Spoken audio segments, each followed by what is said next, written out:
বিয়ের পর প্রথম বাবার বাড়ি আসলাম। আমার রুমে ঢুকতে গিয়েই হতভম্ব।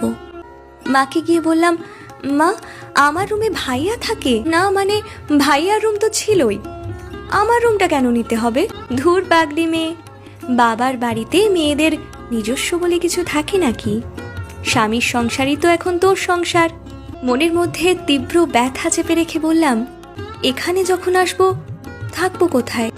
তুই তো এখন অতিথির মতো, আসবি 2 দিন, হেসে খেলে থাকবি, তারপর চলে যাবি। গেস্ট রুমটা তো পড়েই আছে। মাকে আর কিছু বললাম না।